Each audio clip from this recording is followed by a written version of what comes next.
കോടന്നൂരിൽ വഴിയിൽ കളഞ്ഞുകിട്ടിയ സ്വർണ്ണാഭരണം ഉടമയെ കണ്ടെത്തി കൈമാറി വ്യാപാരി. നഷ്ടമായ സ്വർണം ഉടമയെ തേടിയെത്തിയത് പൊന്നിൻ വെളിച്ചത്തിലും മങ്ങലേൽക്കാത്ത വ്യാപാരിയുടെ സത്യസന്ധതയാൽ. ഇക്കഴിഞ്ഞ വെള്ളിയാഴ്ചയാണ് കോടന്നൂർ സ്വദേശിയായ കുറേക്കാട്ടുമന വീട്ടിൽ ശ്രീകുമാറിന്റെ സ്വർണ്ണമാല യാത്രക്കിടെ വഴിയിൽ കളഞ്ഞുപോയത്. 12 ഗ്രാമോളം തൂക്കം വരുന്നതായിരുന്നു ആഭരണം. IT പ്രൊഫഷണലായിരുന്ന ശ്രീകുമാർ നിലവിൽ പാറമേക്കാവ് ക്ഷേത്രം ജീവനക്കാരനാണ്. കോടന്നൂരിലെ പെർഫെക്റ്റ് സൂപ്പർമാർക്കറ്റിന് സമീപത്ത് വെച്ചായിരുന്നു ശ്രീകുമാറിന് വിലപിടിപ്പുള്ള ആഭരണം നഷ്ടമാകുന്നത്. ഏറെ ആശങ്കയോടെ ഒരുപാടിടങ്ങളിൽ തെരച്ചിൽ നടത്തി വരുന്നതിനിടെ വെള്ളിയാഴ്ച വൈകിട്ടോടെ സ്വർണ്ണാഭരണം കണ്ടെത്തിയെന്ന സന്തോഷവാർത്തയും ഇദ്ദേഹത്തെ തേടിയെത്തി. പെർഫെക്റ്റ് സൂപ്പർമാർക്കറ്റിന് സമീപത്ത് നിന്ന് ആഭരണം കണ്ടുകിട്ടിയത് കോടന്നൂർ ചാക്യാർകടവ് സ്വദേശിയായ വ്യാപാരി തറയിൽ വീട്ടിൽ ആന്റണിക്കാണ്.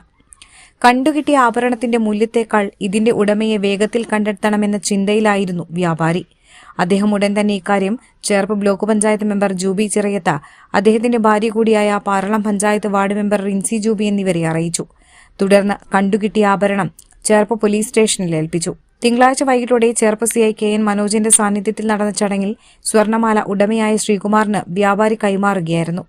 SI Moushmi, Janamaithri coordinator Pradeep Valiyangott, Cherpu block panchayat member Jubi Cheriyath, Paralam panchayat ward member Rincy Jubi, സമിതി അംഗങ്ങളായ അഭിലാഷ് മൂലക്കാട്ടിൽ, രഞ്ജീഷ് വല്ലത്ത്, ഷാജി ആദം, ജയന്തി നാരായണൻ, ഷീജ അനിൽ എന്നിവരും ചടങ്ങിൽ സംബന്ധിച്ചു.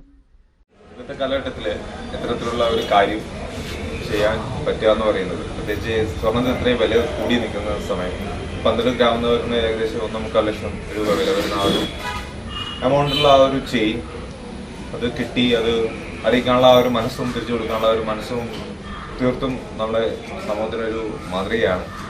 ഇത്തരത്തിലുള്ള ഒരു ക്യാരക്ടർ അത് തീർത്തും ഒരു അഭിനന്ദിക്കേണ്ട ഒരു സംരംഭമാണ്. അതുകൊണ്ട് തന്നെ ഈ ജനമിത്രയുടെ ചെറുപ്പ് പോലീസ് സ്റ്റേഷൻ്റെ ജനമിത്രയുടെ ഈ ഒരു നേതൃത്വത്തിൽ അങ്ങനെ അദ്ദേഹത്തിനെ എല്ലാവരുടെയും ഒരു കാർമ്മികത്വത്തിൽ അഭിനന്ദനം.